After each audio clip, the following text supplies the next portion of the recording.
Hello guys, welcome to my YouTube channel. This is me Aniket Gupta. So guys, मैं आपके लिए आज नेक्स्ट वीडियो लेकर आया हूँ और ये वीडियो टॉपिक आपका chromosome, physical and chemical structure of chromosome topic को कवर करेगी। इससे पहले मैंने इस टॉपिक की एक वीडियो ऑलरेडी बनाकर रखी है और उसके बाद ये पार्ट 2 है उसी टॉपिक का, physical and chemical structure of chromosome. जो फर्स्ट वीडियो है, जिसने भी वो नहीं देखी है तो उसकी जो लिंक है मैं इस वीडियो के डिस्क्रिप्शन बॉक्स में दे दूँगा और आप उस वीडियो को वहाँ से देख सकते हो, ठीक है। और सो दैट आपको इस पूरे टॉपिक के बारे में material as well as information, knowledge मिल पाए। स्टार्ट करते हैं क्रोमोसोम का स्ट्रक्चर पढ़ना। हमने फिज़िकल स्ट्रक्चर को स्टार्ट किया था और फिज़िकल स्ट्रक्चर में से हमने क्रोमैटिड, सेंट्रोमेयर एंड काइनेटोकोर ये 2 पढ़ लिए थे। और आज हम जो पढ़ने जा रहे हैं दैट इज़ थर्ड जो इसका पार्ट है, that is secondary construction and nucleolar organisers, ठीक है।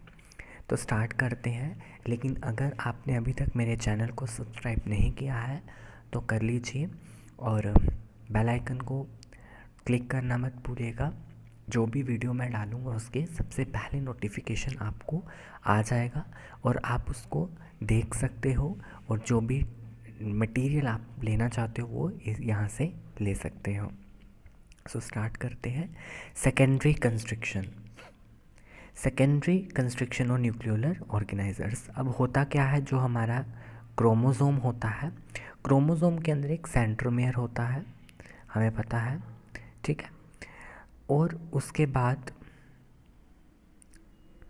जो ये सेंट्रोमेयर के अलावा एक और कंस्ट्रक्शन होती है। कंस्ट्रक्शन का मीनिंग मतलब हो गया कि ऐसा रीजन जो अंदर की तरफ होगा। जैसे अगर हमारा ये क्रोमोसोम है, उसके बीच में एक रीजन आ जाता है, कंस्ट्रिक्ट रीजन, फिर उसके बाद एक ऐसे क्रोमैटिड होती है। तो रीजन कंस्ट्रिक्ट होगा, कंस्ट्रिक्शंस बन जाती हैं, कंटिन्यूस नहीं रहता, बीच में कुछ कंस्ट्रक्शंस बन जाती हैं। एक प्राइमरी कंस्ट्रक्शन जिसको हम क्या बोलते हैं, सेंट्रोमेयर। एक सेकेंडरी कंस्ट्रक्शंस होती हैं। अब secondary constructions can be identified from centromere at an anaphase. Anaphase के टाइम पर सेकेंडरी कंस्ट्रक्शन को हम आइडेंटिफाई कर सकते हैं because there is banding only at the centromere. क्योंकि जो बैंडिंग है, जो क्रोमोसोम बैंड कर जाता है इस तरह से, वो एनाफेज के टाइम पर होता है। और बैंडिंग कहाँ से होती है? बैंडिंग होती है हमारे प्राइमरी कंस्ट्रक्शन या फिर सेंट्रोमेयर से। सेंट्रोमेयर बीच में है, वहाँ से ऐसे करके जो हमारा क्रोमोसोम है वो बैंड कर जाता है। तो जहाँ पर बैंडिंग नहीं हुई होगी और कंस्ट्रक्शन होगी, दैट कंस्ट्रक्शन कौन सी होगी? Secondary constriction. नेक्स्ट, ये सेकेंडरी कंस्ट्रक्शन के पास कुछ जीन्स होते हैं और वो जीन्स क्या बनाते हैं? They form nucleoli. न्यूक्लियोलाई को क्या बोलते हैं हम? न्यूक्लियोलस, ठीक है। न्यूक्लियोलस बनाते हैं और इसीलिए हम उनको NOR भी बोलते हैं, न्यूक्लियोलर ऑर्गेनाइजर रीजन्स। यही कुछ जीन्स होते हैं, कुछ सीक्वेंस होती है। सीक्वेंस जो है वो क्या करते हैं, वो न्यूक्लियोलस की फॉर्मेशन करते हैं और इस रीजन को हम क्या बोलते हैं? NOR, that is nucleolar organiser region, ठीक है। अगला स्ट्रक्चर है टीलोमेयर का। टीलोमेयर हमें पता है जो भी क्रोमोसोम का टर्मिनल पार्ट होता है, जो एंड्स होते हैं, वहाँ उस रीजन को हम टीलोमेयर बोलते हैं। टीलोमेयर्स आर पोलर और ये प्रिवेंट करते हैं फ्यूजन ऑफ क्रोमोसोमल सेगमेंट्स, कि क्रोमोसोम के सेगमेंट्स जो हैं वो एक दूसरे से फ्यूज़ ना कर जाए। वहाँ पर एक अपना ही उसका सीक्वेंस होता है, यूनिक सीक्वेंस होता है और ये टीलोमेयर क्या करते हैं? ये प्रिवेंट करते हैं फ्यूजन ऑफ क्रोमोसोमल सेगमेंट्स। आपको रोल आ सकता है 3 मार्क्स में, what is the role of telomere, तो आप वहाँ पर उसमें एक रोल ये लिख सकते हो कि प्रिवेंट करता है fusion of chromosomal segment. Next is satellite. कभी कभार ये क्रोमोसोम के ऊपर प्रेजेंट होती हैं, और जिन क्रोमोसोम्स के ऊपर सैटेलाइट होते हैं उनको सैट क्रोमोसोम कहते हैं। किस तरह से होती है, अगर ये हमारा क्रोमोसोम आ गया सेंट्रोमियर, फिर क्रोमोसोम, इनके ऊपर इस तरह से होती हैं, ठीक है। और इन क्रोमोसोम्स को हम क्या बोलते हैं, सैट क्रोमोसोम, ठीक है। इसके बाद है क्रोमैटिन। Chromatin very important. अब जितना भी क्रोमोसोम्स हैं दे आर फॉर्म्ड या they are made up of chromatin material. Chromatin material किससे मिलके बना है, डीएनए से, आरएनए से एंड प्रोटीन से, ठीक है। क्रोमैटिन मटेरियल किससे बन के मिल के बना है, DNA, RNA and proteins. Interface के टाइम पर, जब इंटरफेस एक फेज़ होता है, एक स्टेज होती है जहाँ पर क्रोमोसोम्स किस तरह से दिखते हैं हमें, थिन क्रोमैटिन फाइबर्स की फॉर्म में, एक थ्रेड लाइक स्ट्रक्चर न्यूक्लियोप्लाज्म में, हमारे न्यूक्लियोप्लाज्म जो हमारा कैरियो लिम्फ होती है वहाँ पर प्रेजेंट होता है, बिल्कुल फाइन क्रोमैटिन फाइबर्स होते हैं।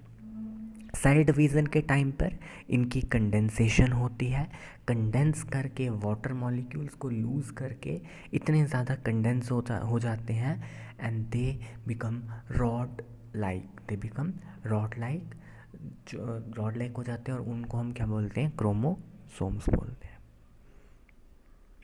उसके अंदर एक डार्कली स्टेन्ड कंडेंस्ड रीजन हो रहा है। डार्कली स्टेन्ड मीन्स अगर वहाँ पे हम स्टेनिंग दे तो डार्क कलर वहाँ पे आ जाता है उस क्रोमोसोम के ऊपर। वो कंडेंस्ड रीजन होता है क्रोमैटिन का, जिसको बोलते हैं हेटेरोक्रोमैटिन। वहाँ पर टाइटली पैक्ड डीएनए होता है और which is genetically inactive. Heterochromatin inactive होता है, यूक्रोमैटिन एक्टिव होता है। आपने ये बात याद रखनी है। क्रोमैटिन, इसके अंदर दो तरह के रीजन्स होते हैं, एक डार्क रीजन, कंडेंस्ड रीजन, और यहाँ पर टाइटली पैक होता है डीएनए, और इसको हम हेटेरोक्रोमैटिन बोलते हैं, विच इज़ जेनेटिकली इनएक्टिव होता है। इसमें कोई भी कंट्रोल नहीं करता है ये कैरेक्टर्स को, ठीक है। और जो लाइट स्टेन्ड वाला है यहाँ पर डिफ्यूज रीजन बोलते हैं इसको, यहाँ पर डीएनए लूजली पैक्ड होता है और ये जेनेटिकली एक्टिव है, और इस रीजन को बोलते हैं यू क्रोमैटिन, ठीक है। उसके बाद एट प्रोफेज के टाइम पर क्रोमोसोमल मटेरियल विजिबल होता है, थिन फिलामेंट्स, उनके ऊपर छोटे छोटे क्रोमोनिमेटा आ जाते हैं, फिलामेंट होती है इस तरह से, उसके ऊपर क्रोमोमेयर्स होते हैं, इस तरह से क्रोमोमेयर स्ट्रक्चर्स होते हैं, और ये थिन फिलामेंट्स क्या होते हैं, क्रोमोनिमेटा। और इंटरफेस में उसके ऊपर बीड लाइक स्ट्रक्चर, जो मैंने अभी बता दिया। बीड लाइक स्ट्रक्चर किस वजह से होते हैं, क्योंकि वहाँ पर एक्यूमुलेशन हो जाती है, क्रोमैटिन मटेरियल ज़्यादा एक्यूमुलेट हो जाता है और वो क्रोमोमेयर्स बना देता है। क्रोमैटिन विद क्रोमोमेयर, वो जो क्रोमैटिन होता है इस तरह से क्रोमोमेयर्स के साथ वो किस तरह से देखने को मिलता है, like a necklace with beads. Necklace में नेकलेस होता है जिसमें मोती होते हैं, उस तरह से हमें वो देखने को मिलता है, ठीक है। तो इसके बाद ये पूरा स्ट्रक्चर है हमारे किसका, क्रोमोसोम का। आप यहाँ देख सकते हो, सबसे पहले यहाँ पर है सैटेलाइट, ये देखो इलोंगेटेड स्ट्रक्चर सेकेंडरी कंस्ट्रक्शन के ऊपर, ठीक है। उसके नीचे सेकेंडरी कंस्ट्रक्शन, उसके नीचे दिस प्राइमरी कंस्ट्रक्शन, और इसको हम क्या बोलते हैं, सेंट्रोमेयर। स्पिंडल फाइबर्स यहाँ पर हैं, सेंट्रोमेयर से स्पिंडल फाइबर्स निकलते हैं और ऊपर सेंट्रोसोम या सेंट्रियोल तक जाते हैं। क्रोमोनिमेटा अंदर पैलिकल इसकी लेयर होती है, मैट्रिक्स अंदर फ्लूइड होता है, और इस तरह का स्ट्रक्चर है किसका, हमारा क्रोमोसोम का। दो स्ट्रक्चर्स हैं, ये ए बाहर से कैसा दिख रहा है, ये इंटरनल स्ट्रक्चर बी, ठीक है। ये दोनों के दोनों फिजिकल स्ट्रक्चर्स हैं, आप स्क्रीनशॉट ले सकते हो इनका। तो इसी के साथ हमने फिज़िकल स्ट्रक्चर कंप्लीट कर लिया है। फिज़िकल स्ट्रक्चर में आपको यही देखना था कि इसके अंदर क्या क्या चीज़ें हैं, कैसा दिखता है हमारा chromosome, chromatid, centromere and kinetochore, उसके बाद secondary construction and NOR region, telomere, satellite, chromatin, ठीक है। इसके बाद आ जाता है केमिकल कॉम्पोजिशन ऑफ क्रोमोसोम्स। अब जो केमिकल कॉम्पोजिशन है, केमिकली क्रोमोसोम्स न्यूक्लियोप्रोटीन्स हैं। न्यूक्लियोप्रोटीन्स का मतलब हो गया इसके अंदर न्यूक्लिक एसिड और प्रोटीन से मिलकर इनका स्ट्रक्चर बना है, और जिसमें क्या है आरएनए, डीएनए एंड प्रोटीन्स। ठीक है। जनरली क्रोमोसोम के अंदर 30 से 40% डीएनए रहता है, 50 to 65% प्रोटीन्स रहते हैं, 0.5 to 10% आरएनए रहता है। प्रोटीन्स का कंटेंट ज़्यादा है, उसके बाद डीएनए एंड देन आरएनए। ठीक है। सबसे पहले डीएनए की बात करें, the amount of DNA present in somatic cell is constant. Somatic cell के अंदर जो अमाउंट है डीएनए का वो एक जैसा होता है, लेकिन DNA content of gametic cell is half to that of somatic cell. हमें पता है somatic cell is diploid, but हमारे गेमीट्स जो हैं वो हैप्लॉइड हैं, तो वहाँ पर जो डीएनए कंटेंट है वो हाफ हो जाता है। ठीक है। डीएनए जो है क्रोमोसोम का, या क्रोमोसोम में जो डीएनए है वो टू टाइप्स के हैं, unique DNA and repetitive DNA. Unique DNA के अंदर वो डीएनए सीक्वेंस होते हैं, यूनिक डीएनए के अंदर वो डीएनए सीक्वेंस होते हैं जो प्रेजेंट होते हैं सिंगल कॉपी पर जीनोम। सिंगल कॉपी होगी, हर एक जीनोम में सिंगल कॉपी होगी, और इनको बोलते हैं unique in nature and they are unique in nature. इसको हम नॉन रिपीटेटिव बोलते हैं, मीन्स रिपीट नहीं है, सिर्फ सिंगल कॉपी प्रेजेंट है, उसको बोलते हैं unique DNA. And codes for protein which require in large quantity for sale. और ये किसको कोड करते हैं? ये प्रोटीन्स को कोड करते हैं, और जो कि बहुत ही लार्ज क्वांटिटी में रिक्वायर्ड होते हैं सेल के लिए। Example storage protein. ठीक है। इसके बाद है रेपिटेटिव डीएनए। रेपिटेटिव डीएनए में वो डीएनए बेसिस या वो डीएनए सीक्वेंस या वो DNA nucleotides which are few to several hundred gene base pairs long, जिसमें 100 तक बेस पेयर, 100 बेस पेयर लंबा होगा, और वो प्रेजेंट होगा सेवरल मिलियन कॉपीज़ पर जीनोम में। एक जीनोम के अंदर उसकी मिलियन कॉपीज़ होंगी। क्या होंगी? मिलियन कॉपीज़ होंगी उस डीएनए सीक्वेंस की, उस डीएनए सीक्वेंस की। ठीक है, उसको बोलते हैं रेपिटेटिव डीएनए। और ह्यूमन जीनोम के अंदर हमारा जो जीनोम है, ह्यूमन का जीनोम है, इसके अंदर 30% जो है रेपिटेटिव डीएनए है। कितना है? 30% रेपिटेटिव डीएनए। मीन्स जो डीएनए बेस पेयर्स हैं या डीएनए न्यूक्लियोटाइड्स हैं या डीएनए सीक्वेंस है वो बहुत ज़्यादा रिपीट हुआ है, और कितने टाइम्स हुआ है? मिलियन कॉपीज़ हैं उसकी पर जीनोम, और इसलिए हम उसको रेपिटेटिव डीएनए बोलते हैं। और ह्यूमन जीनोम के अंदर 30% रेपिटेटिव डीएनए है। रेपिटेटिव को दो में डिवाइड किया, highly repetitive and moderately repetitive. ठीक है, इतनी डीप आपको नहीं जाना है, सिंपली आपको इनकी डेफिनेशन एक एक लाइन की पढ़नी है। ठीक है। इसके बाद हमने बोला आरएनए भी होता है। Purified chromatin contain 10 to 15% RNA. Purified का मतलब है उसमें कोई और अगर मैक्रो मॉलिक्यूल है या और कोई मॉलिक्यूल्स हैं और कोई मटेरियल है तो उसको निकाल कर अगर हम बात करें क्रोमैटिन की, उसके अंदर 10 to 15% आरएनए रहता है। आरएनए एसोसिएटेड होता है with chromosome is messenger RNA, tRNA and rRNA. Messenger RNA mRNA, tRNA transfer RNA and rRNA ribosomal RNA. तो आरएनए इस तरह से हमारे क्रोमोसोम के साथ एसोसिएटेड होते हैं, और आरएनए भी बहुत ज़्यादा इम्पोर्टेंट है। इसके बाद है प्रोटीन्स। प्रोटीन्स भी एसोसिएटेड होते हैं, हमें पता है क्रोमोसोम्स के साथ, हमारे डीएनए के साथ कुछ प्रोटीन्स होते हैं, हिस्टोन और basic proteins and non histone proteins. दो तरह के प्रोटीन्स हैं। हिस्टोन प्रोटीन्स बेसिक प्रोटीन्स हैं, वो बहुत इंपॉर्टेंट है, और नॉन हिस्टोन प्रोटीन्स दूसरी category. Histone proteins basic in nature है और non histone proteins acidic in nature है because of amino acids. Histone proteins कैसे हैं? बेसिक इन नेचर, और non histone proteins acidic in nature. ठीक है। और बेसिक अमाइनो एसिड्स की वजह से हिस्टोन प्रोटीन्स बेसिक हैं। ठीक है। Histone proteins 80% total chromosomal D protein के अंदर क्रोमोसोम के अंदर जितने भी प्रोटीन्स हैं उसमें से 80% 80% हिस्टोन प्रोटीन होता है। और 5 फ्रैक्शंस हैं H1 H2A H2B H3 and H4। हमने न्यूक्लियोसोम मॉडल में आपने देखा होगा, उसमें ये होते हैं। और ये किसको कॉइल करते हैं, हमारे डीएनए के स्ट्रक्चर को कॉइल करते हैं। इसके बाद नॉन हिस्टोन प्रोटीन 20% या 20% क्रोमोसोम के अंदर जो प्रोटीन्स होते हैं वो नॉन हिस्टोन होते हैं। कंटेंट जो है इनका अलग अलग होता है species to species. Non histone के अंदर कुछ इम्पॉर्टेंट एंजाइम्स आ जाते हैं, like DNA polymerase and RNA polymerase, जो हमारे रेप्लिकेशन प्रोसेसेस में बहुत ही ज़्यादा हेल्प करते हैं।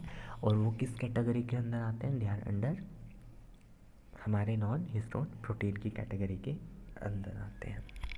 ठीक है, तो ये आपका physical and chemical structure of chromosome complete होता है। इसके साथ मैंने कुछ टॉपिक भी ऐड किया है, टाइप्स ऑफ क्रोमोसोम्स के बारे में आपको थोड़ी बहुत पता होना चाहिए, टाइप्स वगैरह का। सबसे पहले है नंबर ऑफ सेंट्रोमियर, कि एक क्रोमोसोम के ऊपर कितने सेंट्रोमियर्स प्रेजेंट होंगे। मोनोसेंट्रिक मीन्स एक सेंट्रोमियर। होलोसेंट्रिक का मतलब हो गया कि सेंट्रोमियर पूरी तरह से प्रॉपरली प्रेजेंट नहीं है, डिफ्यूज्ड है। और माइक्रोट्यूब्यूल्स उसके साथ अटैच्ड है along the length of chromosome की पूरी लेंथ पे जो है माइक्रोट्यूब्यूल्स अटैच्ड है, क्योंकि जो हमारा सेंट्रोमियर है उसका जो स्ट्रक्चर है, उसकी जो शेप है वो डिफ्यूज़ हो चुकी है, प्रॉपरली नहीं है। एसेंट्रिक मीन्स क्रोमोसोम ब्रेक हो गया है और fuse together to form a chromosome without a means उसमें से सेंट्रोमियर वाला पार्ट जो है वो निकल ही चुका है, फ्यूज ब्रेक हुआ, क्रोमोसोम फॉर एग्जांपल ब्रेक हुआ, ब्रेक करके वो दूसरे के साथ जुड़ गया और उसके अंदर सेंट्रोमियर ही नहीं है। अगर सेंट्रोमियर नहीं होगा तो वहाँ पर माइटोटिक स्पिंडल जो है वो अटैच नहीं होंगे।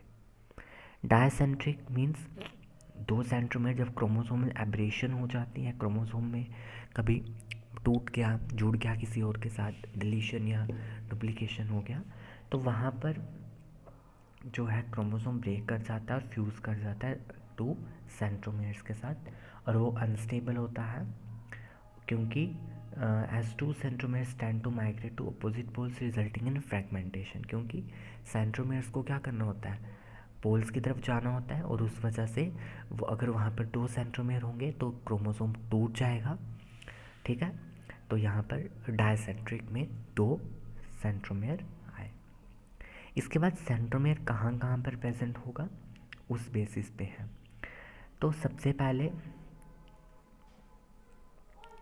टीलोसेंट्रिक है, rod like chromosome. Centromere proximal and पे होगा, मीन्स टिप के ऊपर होगा, ऊपर वाली तरफ होगा। एक प्रॉक्सिमल एंड होता है, एक डिस्टल एंड होता है। प्रॉक्सिमल हो गया ऊपर पहले वाला एंड, और वहाँ पर पी आर्म जो छोटी आर्म है वो प्रेजेंट नहीं होगी। और टीलोमेरिक क्रोमोसोम्स हमें ह्यूमंस में नहीं देखने को मिलते हैं। ये हो गया टीलोमेरिक क्रोमोसोम। यहाँ पे आप देख सकते हो कि एक आर्म ही नहीं है, ऊपर वाली पी आर्म, नीचे वाली Q arm. P arm is short arm and Q arm is long arm. In this telocentric chromosome there is no short arm, that is p arm. On this telomere chromosome is not found in humans. ठीक है, इसके बाद है acrocentric. Acrocentric में क्या होगा, rod like होगा। Centromere present at one end giving rise to one very short arm and exceptionally long arm. Means इस तरह से ऐसे सेंट्रोमियर होगा और उसके ऊपर छोटू सी आर्म होगी, और नीचे वाली एक्सेप्शनली लॉन्ग, बहुत ज़्यादा लंबी हो जाएगी, और ऊपर वाली बहुत छोटी हो जाएगी। इस तरह के क्रोमोसोम को हम क्या बोलते हैं, एक्रोसेंट्रिक क्रोमोसोम। अब है सब मेटासेंट्रिक। सब मेटासेंट्रिक में एल शेप या फिर जे शेप होगा। सेंट्रोमियर जो है सेंटर की तरफ होगा, और जिससे क्रोमोसोम में 2 अनइक्वल आर्म्स आ जाएंगी। इस तरह से आप देख सकते हो, दिस इज सब मेटासेंट्रिक। सब मेटासेंट्रिक इसमें जो आर्म्स हैं वो अनइक्वल है, एक शॉर्ट है एक लॉन्ग है, और वो सेंटर की तरफ होगा, ठीक है, सेंटर से नियर होगा, बीच में नहीं होगा, centre near to the centre, ठीक है। And last is metacentric. Metacentric में क्या होगा, V shape chromosome with centromere in the middle giving rise to 2 equal arms, ठीक है, giving rise to 2 equal arm, this is metacentric. और यहाँ पर एक प्रॉपर वी शेप क्रोमोसोम्स होंगे, ये देखो वी शेप क्रोमोसोम है, सेंट्रोमेयर बिल्कुल मिडल में है, और जिस वजह से 2 इक्वल आर्म्स हमें देखने को मिल रही हैं, ठीक है। इसी के अलावा यहाँ पर आपको जो क्रोमोसोम दिख रहा है, ये कौन सा वाला क्रोमोसोम है, सैटेलाइट क्रोमोसोम, जिसको हम सैट क्रोमोसोम भी कहते हैं। इसके सेकेंडरी कंस्ट्रक्शन के ऊपर एक इलोंगेटेड स्ट्रक्चर है जिसको हम सैटेलाइट बोलते हैं, ठीक है, और इस क्रोमोसोम को हम सैट क्रोमोसोम कहते हैं। तो इसके बाद हमारे पास कुछ फंक्शंस हैं क्रोमोसोम के। वीडियो काफ़ी लंबी हो चुकी है, लेकिन क्या करें, इसको कंप्लीट कर ही लेते हैं। फंक्शंस ऑफ क्रोमोसोम, सबसे पहले मेन फंक्शन है जेनेटिक मटेरियल को एक जनरेशन से दूसरी जनरेशन में कैरी करना, क्योंकि डीएनए एक सेल से दूसरे सेल में ये रेप्लिकेट करके उसके दूसरे सेल में जाता है, ठीक है। जेनेटिक मटेरियल एक सेल से दूसरे सेल में, दूसरे से तीसरे में, जनरेशन आफ्टर जनरेशन जाता है, और ये जेनेटिक इन्फॉर्मेशन को कैरी करता है। इसके बाद इसका बहुत ही ज़्यादा इम्पॉर्टेंट रोल है, act as a guiding force in the growth, reproduction, repair and regeneration process that is important for survival. Survival के लिए जो ग्रोथ प्रोसेसेस जितने भी हैं, रिप्रोडक्शन जितनी है, रिपेयर, रीजनरेशन प्रोसेस, तो उन सभी को कौन एक गाइड करता है, क्रोमोसोम्स गाइड करते हैं, क्योंकि सेल के अंदर यही होते हैं, यही सारा कंट्रोल करते हैं, प्रोटीन्स वगैरह को भी बनाते हैं। क्रोमोसोम डीएनए को प्रोटेक्ट करते हैं from getting tangled and damage, ठीक है। उसके बाद histone and non histone proteins regulation of gene expression में हेल्प करते हैं। इसके बाद स्पिंडल फाइबर सेंट्रोमेयर के साथ अटैच होते हैं, और जिस वजह से ये क्रोमोसोम मूवमेंट कर पाता है ड्यूरिंग सेल डिवीजन। एंड हर क्रोमोसोम के अंदर थाउजेंड्स ऑफ जीन्स हैं that precisely code for multiple proteins present in the body. हमारी बॉडी के अंदर जो प्रोटीन्स बनाने का काम, प्रोटीन्स को कोड करने का काम कौन करता है, क्रोमोसोम, क्योंकि क्रोमोसोम के ऊपर थाउजेंड्स ऑफ जीन्स होते हैं। तो इसी के साथ आपका ये physical and chemical structure of chromosome वाला टॉपिक कंप्लीट होता है। अगर आपको ये वीडियो पसंद आई हो तो इस वीडियो को प्लीज़ लाइक कर देना। Thank you.